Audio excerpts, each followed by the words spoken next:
Soyez bénis, amis de Clinicos, et je suis dans la joie de vous retrouver. Et aujourd'hui, avant toute chose, nous allons lire ensemble 2 Corinthiens 1, verset 3 à 4. Il est dit, béni soit Dieu, le Père de notre Seigneur Jésus-Christ, le Père des miséricordes et le Dieu de toute consolation, qui nous console dans toutes nos afflictions, afin que par la consolation dont nous sommes l'objet de la part de Dieu, nous puissions consoler ceux qui se trouvent dans quelque affliction. Amen. Dieu nous console donc pour que nous puissions consoler ceux qui se trouvent dans quelque affliction. Je voudrais donc rappeler à quelqu'un que ton histoire ne peut pas être sans consolation. Tu as connu la détresse et il faut que tu sois consolé. Et je veux déclarer un temps de consolation qui vient maintenant dans ta vie au nom suprême de Jésus-Christ. Tu as connu la tristesse et la détresse. Qu'à partir de maintenant, que Dieu puisse t'accorder la consolation au nom suprême de Jésus-Christ. Tu as connu l'échec et tu as connu la trahison. Que Dieu puisse t'accorder la consolation. Sois consolé des défaites que tu as connues. Mais n'oublie pas, l'histoire ne retient que les victoires. Sois consolé. Et console-toi aussi. Alors, avant que nous puissions consoler ce matin Esther, la maman d'Ivana, nous allons ensemble passer un petit temps de remerciement à l'endroit de quelques amis de Clinicos. Je prends juste quelques personnes. La révérende Marie-Agnès Reynaldo, que Dieu te bénisse. Je voudrais saluer également Denise Ruth Zoé, que Dieu te bénisse, chère aînée. Je voudrais saluer Merveille du Seigneur, saluer Elidan Junior, saluer Saturnin, ministre du Christ, saluer Franck Kélia, que Dieu te bénisse, saluer l'évangéliste Étienne Saïd. Je voudrais saluer Incho Kama Emmanuel, que Dieu te bénisse. Dieu te bénisse également, Docteur Labré Apollinaire, Hervé Séry, que Dieu te bénisse. Je voudrais saluer Anderson Dalkiev, saluer également Al Farabi Eouman, Natacha Dianini et Anne Kouatenin. Je voudrais saluer le pasteur André Lorseri Yenon, Josiane Talou, Étienne Mérimée, saluer Mike et Adrico Moses, sans oublier la chantre Grâce Brou et le pasteur Émile Konanfrejus Yao. Que Dieu vous bénisse. Que Dieu vous bénisse. Nous parlons d'Ivana. Alors Esther dit qu'elle est triste. Triste de ce que Ivana qu'elle a supporté, élevé, soutenu, éduqué avec ses modestes moyens et qui par la grâce de Dieu aujourd'hui a une situation sociale, professionnelle et financière reluisante, a honte d'elle. Ivana s'est même mariée par la grâce de Dieu et elle refuse que sa mère Esther vienne lui rendre visite au prétexte qu'Esther ne ressemble pas à la mère qu'elle devrait avoir. Pourquoi? Parce qu'Ivana s'est mariée à quelqu'un qui est riche, elle est dans un quartier huppé et elle a honte de sa mère, elle refuse que sa maman vienne lui rendre visite pour ne pas que ses amis, ses nouveaux amis découvrent qui est sa mère. Je voudrais d'emblée dire à Esther d'être consolée. Esther, sois consolée. Parce que je sais que ce genre de situation nous met dans une grande détresse. On est triste, on a mal. Et surtout quand on est une mère. On peut avoir beaucoup de choses qui nous traversent l'esprit. On peut même avoir quelques regrets pour tout l'investissement qu'on a fait. Mais n'aie pas ces regrets-là. C'est à cela qu'Ivan veut te pousser, mais n'aie pas ces regrets-là. Je voudrais donc compatir à ta douleur et à ta détresse et prier Dieu qu'il te console au nom suprême de Jésus-Christ. Alors, je voudrais rappeler que ton cas est malheureusement un cas qu'on voit avec quelques personnes. Des personnes qui sont à la base issues de familles modestes et qui, par la grâce de Dieu, arrivent au sommet ou ont une situation plus reluisante que leur situation antérieure et qui oublient leur passé. J'appelle ça l'oubli de son passé.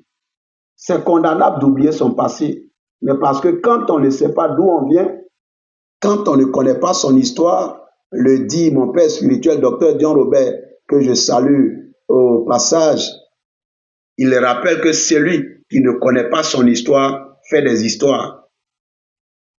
Ce que Ivana est en train de faire, c'est une façon de faire des histoires. Mais parce qu'elle ne devrait pas. C'est la mère avec les moyens modestes que tu es qui l'a aidé à devenir qui elle est aujourd'hui. Et je voudrais rappeler que dans un premier temps, il est bon que tous ceux qui arrivent à se régner de cette façon-là comprennent une chose importante. L'on peut être intelligent à l'école. L'on peut avoir du talent même dans un métier ou dans une corporation. Mais ce ne sont pas tous ceux qui ont le talent qui sont au sommet. Il y a d'autres facteurs. Et le facteur majeur, c'est le facteur de la grâce de Dieu. On peut être intelligent et ne pas être la personne qui est réussie dans la vie plus que les autres. On peut être un premier de classe. Il y a des premiers de classe qui socialement finissent au bas du tableau. On ne les voit plus, ils disparaissent de la circulation. Mais parce que ce qu'ils ont été, ce qu'ils ont comme parcours ne reflète pas comment leur vie finit. Donc on a besoin d'être humble. On a besoin de savoir que lorsque nous sommes issus d'une famille modeste, c'est pour Dieu un prétexte pour prouver sa puissance, pour prouver son amour, prouver sa gloire, prouver surtout sa miséricorde. Parce que lorsque tu es un enfant d'une famille modeste, que Dieu te prend de cette poussière-là en tant qu'indigent et qu'il te fait asseoir à la table des grands, tu ne vas pas renier ton passé d'indigent. Ça a été pour Dieu un prétexte pour prouver qu'il est capable de prendre quelqu'un indigent, le prendre dans la poussière, le nettoyer et de le mettre aux normes des personnes élevées. Donc, il faut plutôt rendre grâce à Dieu et il faut être reconnaissant. Il y a également un passage dans la Bible, dans 1 Corinthiens 4, verset 7. Et ce passage-là, je l'aime très bien parce que c'est un passage qui a besoin de nous interpeller. Il est dit, car qui est-ce qui te distingue? Qui est-ce qui te rend exceptionnel? Qui est-ce qui t'élève? Qui est-ce qui t'établit? Qu'as-tu que tu n'aies reçu? Et si tu l'as reçu, pourquoi te glorifies-tu comme si tu ne l'avais pas reçu? Par moments, on est élevé, mais comme si ce qu'on est devenu, on le doit à nous-mêmes, mais ce n'est pas forcément vrai. Il y a des personnes qui ont étudié plus que nous et qu'on a dépassé dans la vie. Il y a des personnes qui étaient plus brillantes. Il y a des personnes qui nous ont dévancés et qu'on a fini par dépasser. Mais arriver à les dépasser ne te fait pas quelqu'un d'exceptionnel. C'est la grâce de Dieu. Et on a besoin d'avoir le triomphe modeste. On a besoin de comprendre que c'est vrai, on peut faire des efforts. Ces efforts-là peuvent aboutir à un confort et un réconfort. Mais ce ne sont pas tous les efforts qui sont récompensés. Il y a la grâce de Dieu. Esther, tu as raison. Tu as raison parce que le comportement d'Ivana est un comportement indigne, est un comportement inacceptable. Ivana est en train de se mettre en danger. Alors, comme Marc Clinicos, nous ne sommes pas un tribunal pour détruire la cellule familiale, pour diviser, mais plutôt pour rapprocher, réconcilier les positions. Si toi, Esther, qui est sa maman, qui l'a mise au monde, qui est la personne qui compte le plus à part Dieu pour elle sur la terre et qu'elle devrait honorer parce que la Bible dit, honore ton père et ta mère. Et à ce commandement sont rattachées deux promesses directes. La première promesse, c'est que tu vivras longtemps. La seconde, c'est que tu seras heureux, donc tu connaîtras le bonheur. Donc le bonheur et la longévité sont rattachés à l'honneur qu'on doit aux parents. Chers frères et chères sœurs, et à l'endroit d'Ivana, parce que tu vas suivre certainement cette vidéo de Clinicos. Il faut que tu reviennes sur ce que tu es en train d'abandonner comme grâce. Il faut que tu te rendes compte que tu es en train d'aller droit dans le mur. Ton comportement va te perdre. Tes nouveaux amis, ils sont nouveaux amis. Mais on peut être grand aujourd'hui et connaître la déchéance demain. On peut avoir une grande entreprise et elle peut tomber en faillite demain. On peut être d'un régime qui est au pouvoir aujourd'hui. En Côte d'Ivoire, en Afrique de l'Ouest, il y a une dame qui chante une chanson cette chanson-là révèle que tout n'est pas acquis. Elle dit en substance, tout laisse. Et ce chant-là, je crois que c'est un chant qu'on a besoin d'écouter. Il n'est pas un chant chrétien, mais c'est un chant de la vie, parce qu'il y a un conseil de la vie à l'intérieur. Et dans la vie, on peut avoir quelque chose et ça peut nous laisser. Cette position-là peut nous abandonner. C'est pourquoi on a des personnes d'anciens régimes au pouvoir, des gens qui étaient tout puissants et qui rasent les murs quand ils ne sont plus au pouvoir. Puisque les régimes ont un mandat et forcément on quitte le pouvoir un jour. C'est pourquoi il faut être humble et il faut mesurer ce qu'on dit. Il faut faire attention à ce qu'on fait. Mais parce que la vie des hommes laisse toujours des traces, il faut faire attention. Donc je voudrais dire à Ivana, il est bon que tu reviennes. Ressaisis-toi. À tous ceux qui se comportent comme des Ivana, vous prenez des risques.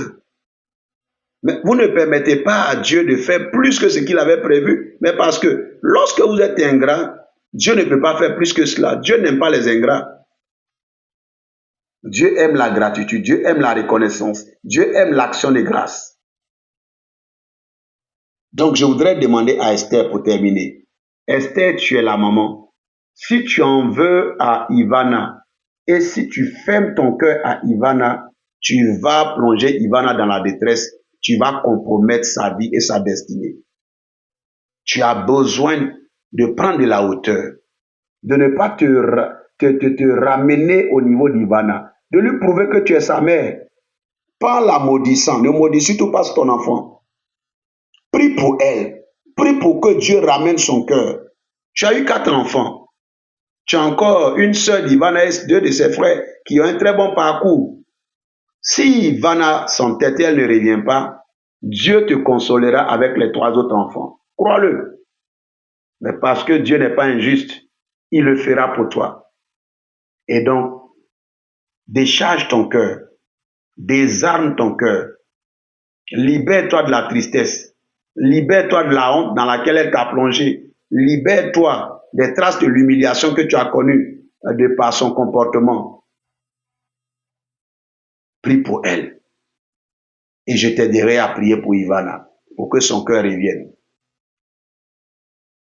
Alors, c'en est fini pour aujourd'hui. Je veux compter sur vous, amis de Clinicos, pour qu'ensemble nous puissions commenter, partager et liker. Mais j'ai été très heureux d'être en votre compagnie. Restons fidèles à cette émission. C'est tous les jeudis. Et à très bientôt pour un autre numéro.